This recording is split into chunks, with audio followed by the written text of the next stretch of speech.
All right, at this hour, the FBI is awaiting DNA results from a glove that was found 2 miles from Nancy Guthrie's home. It's been 16 days since Nancy Guthrie was abducted, and this could potentially lead to a big break in the case. The FBI shared that the glove appears to match those worn by the suspect in that surveillance video from Guthrie's front door camera. The DNA profile of the unknown male will soon be put into a national DNA database called CODIS to see if there's a match to anybody who's been convicted of a crime in another state. Let's bring in CeCe Moore, a DNA genealogy expert. So, CeCe, the sheriff has not said what kind of DNA they found in the house and on that glove. Does it make a difference if it's touch DNA versus blood DNA? It really won't. They will be able to extract that DNA and create a profile either way. The equipment that we use now, and in particular this lab in Florida uses, is really fantastic. It's really come a long way.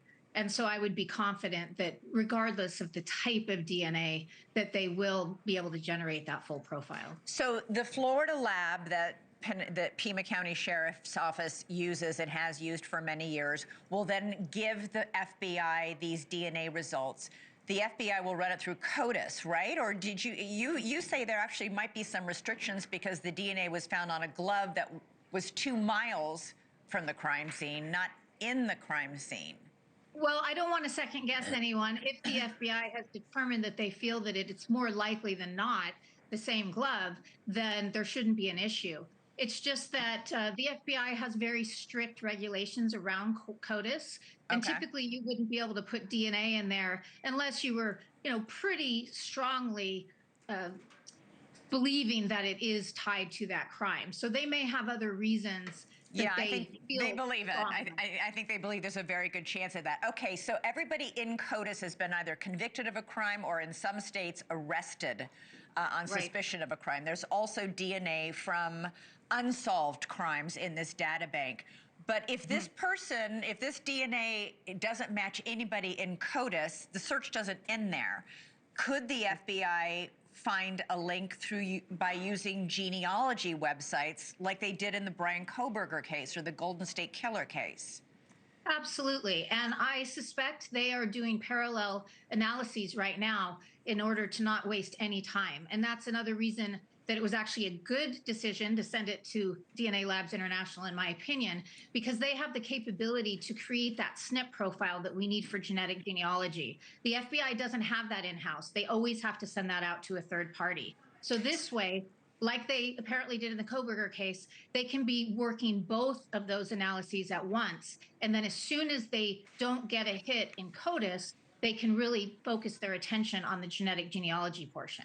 And CeCe, they have to, I mean, at some point, these genealogy websites began asking people for their permission to allow law enforcement to use their DNA profile in searches like this.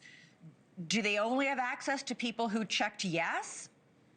Yes. So although there are over 50 million people who have taken these consumer DNA tests, unfortunately, law enforcement is limited to the 2 or 3 smallest databases. So only about 2 million profiles are able to be compared against these types of profiles. At GEDmatch, you have to not only upload there, but check a box to say that law enforcement is allowed to compare against the DNA. So only about 1/3 of that database is searchable. And then Family Tree DNA, the whole database is searchable except for those who've actively opted out. But it really makes our work so much more difficult. Wow.